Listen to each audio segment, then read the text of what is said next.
Hi, I'm Lee Partridge. Welcome back to Col UTV for this afternoon's game as we host Cheltenham Town here at the JobServe Community Stadium. We're all looking forward to the action shortly, and you can see the team that Danny has picked over on our socials and the website right now.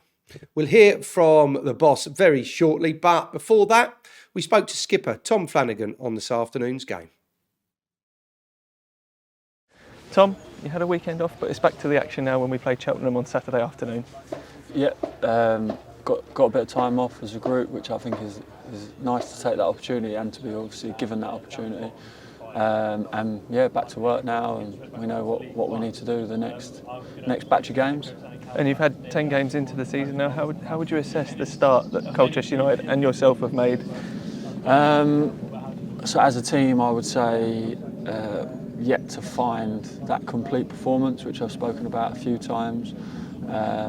Points-wise, we're probably, I would say, looking at games that maybe you so-called should have won and shouldn't have dropped points and things like that. Probably 6 points behind where we want to be as such. But yeah, overall, I think a steady start for so many new players and the group. But yeah, now we're into the real business side of it, and yeah, start moving up the table where we want to be, really. And I'm sure it's something that the manager will drill into you. But what is it that you need to become more consistent and move up the table? We need to marry the games that we've had where we keep clean sheets and we've looked defensively strong, and the games where we've scored a lot of goals and looked very offensive. So it's that balance, really. We can't be too defensive and we can't be too attacking. I mean, Port Vale's quite a good example. We were very defensive in the first half, looked pretty solid, and then second half we were a lot more on the front foot and maybe could have come away with better than a point. But as well, it's knowing that when we turn up to away games, we've already got a point, so make sure that's the minimum that we leave with, and anything over and above that is great. And then at home, anything below 3 points is a disappointment for the group. And our home form this season has been particularly strong, losing just one of the games at home in the league.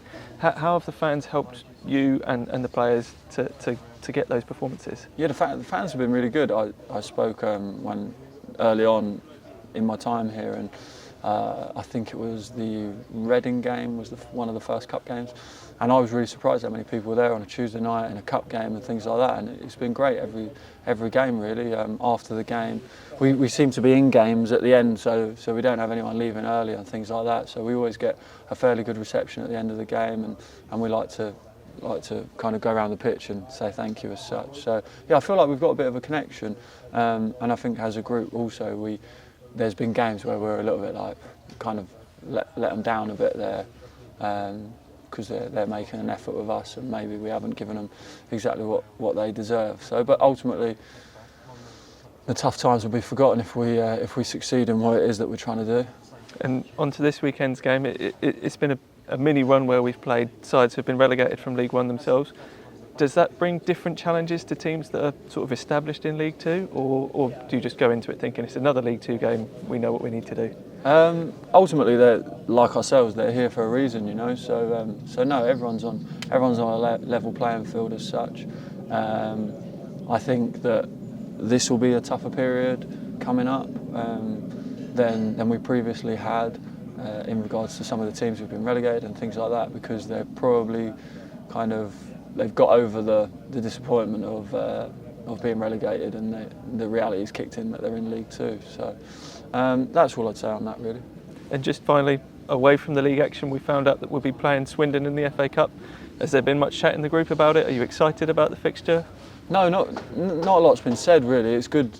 The FA Cup is good and it is exciting, and I don't really like them people who say that we shouldn't have replays and things like that. It's something I grew up with myself. So, but no, we see it as a good opportunity. Someone in the same league as us. So yeah, it's a real good opportunity for us. The only thing that makes it a little bit difficult is kind of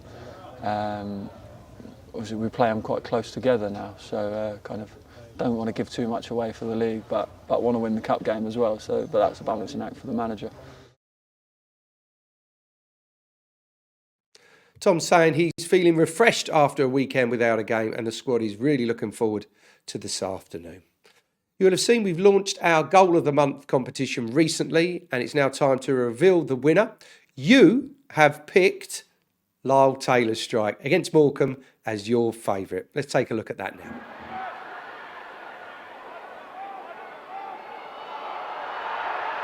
They really have worked hard, Morecambe, since the concession of the goal and since the red card before it, but they are really being dominated. Samson Taveed, beautiful ball, matched by the finish. That is great football. Lyle Taylor's first goal for Colchester United, and it's now 3-1. He acknowledges just how perfect a pass this was from the gentleman who scored the previous goal. Great work from both Samson and Lyle Taylor for that goal. Normally we will be speaking to the goal scorer, but Lyle has been away on international duty for Montserrat, so we'll catch up with him very soon. It's Cheltenham Town visiting this afternoon, and some entertaining encounters with the Robins in the last few years, including this one, a 3-0 win here from 2019.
Great performance and result there. Goals from Kane Vincent-Young, Frank Nublet and Abs Issa gave us the win on that day. And us and the current squad will all be looking for plenty more of that this afternoon.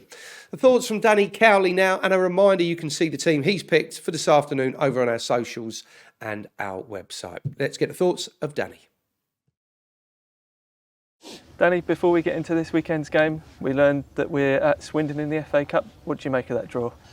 Yeah, a good draw. I think the FA Cup is the best cup competition in the world. It's certainly one that's close to my heart, and it's always super excited on the Monday night listening to a draw. And of course, you'd like a home draw if possible, but it wasn't to be. And of course, if you want to win that competition, you've got to beat everyone. That's what they say. So no, we have a really tough draw against a very good Swindon team, but it's one that when it comes around, we'll look forward to. It was actually mine and Nicky's first game away at Swindon, so that in itself holds special memories for us, and the supporters that day were just incredible. So hopefully we'll bring another really good support and we can find the right result. And there was a touch of fortune that you happened to watch both Swindon and this weekend's opponents, Cheltenham, last weekend when we weren't playing. Yes, that was good for me. I'd like to say that I could read into the future, but no, it was obviously going to watch Cheltenham. It's always a real advantage if you can see the opponent before that you play them. particularly live. So no, it was good to go to that game, and got the added bonus of obviously watching Swindon as well. And I don't think there was any surprises. Cheltenham were a really competitive team. Michael Flynn has managed in these levels for a long time. He's a very good manager at these levels. His teams are always super competitive, really physical, really aggressive.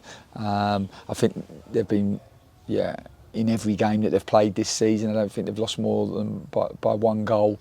And when they have lost, it's it's been in the latter periods of games. So no, we anticipate a really tough game.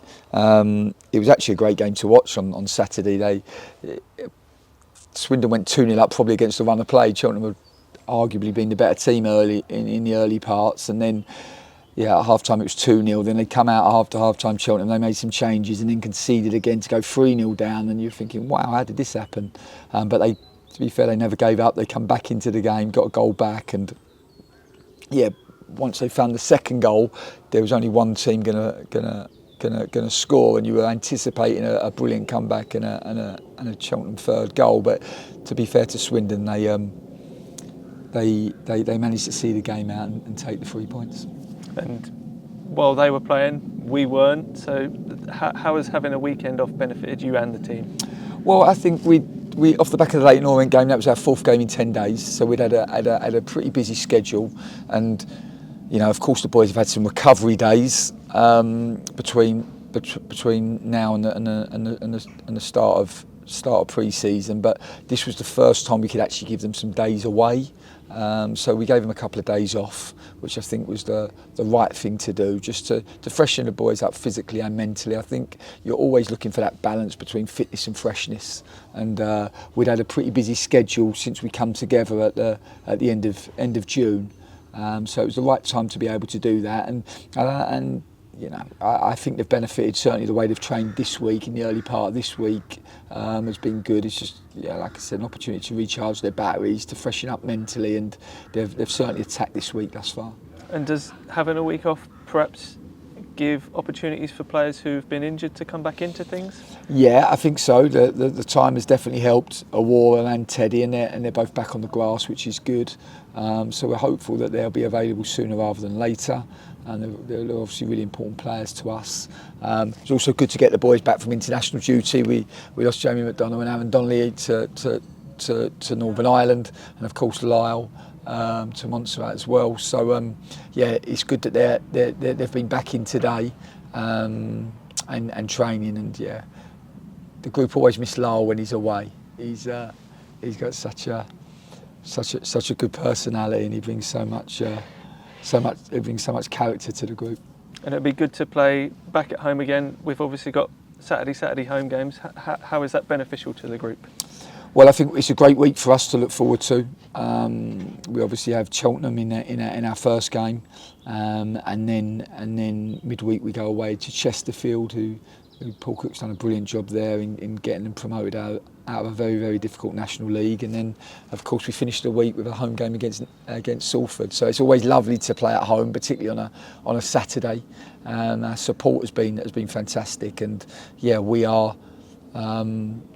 We just finished our first 10-week cycle, so we kind of always break the season into 4 10-game blocks, and then like kind of a 6-game sprint finish, as it were. So we feel like in the first 10 games we've left some points out there, which has been frustrating, but we're a new group that's learning about each other and learning about the game idea all the time. Our teams always grow and improve as the season unfolds. So we now attack the next 10 games. I think the 10th game of this block is the Crew game, which is just before Christmas. So the ambition is to keep growing, to keep improving, to try to, we felt that probably we should have had 18 points at this stage, but we left some points in the Bromley game, in the Carlisle game, certainly in the Harrogate home games, and then of course away at Morecambe. So we have to take the learning from that, and the ambition is to try to keep finding the consistency that we want, and I think that comes through the building of relationships and consistent repetition on the training pitch. This is what it is. There's no easy route. It comes from a lot of intelligent hard work, and like I say, our teams always tend to improve as the season unfolds. So we're certainly looking forward to the challenges that come. Danny's saying he wants his side to be more consistent starting this afternoon. It's time to get out there and support the lads. I'll be back next weekend when we host Salford City here at the JobServe Community Stadium. Don't forget, that's a 12:30 kickoff for that. Tickets are available online. Right, you can get out there now. Cheer on the lads. Hopefully we're talking about 3 points come 5 o'clock-ish this afternoon. I'll be back next week for the pre-match show. Until then, it's goodbye for now.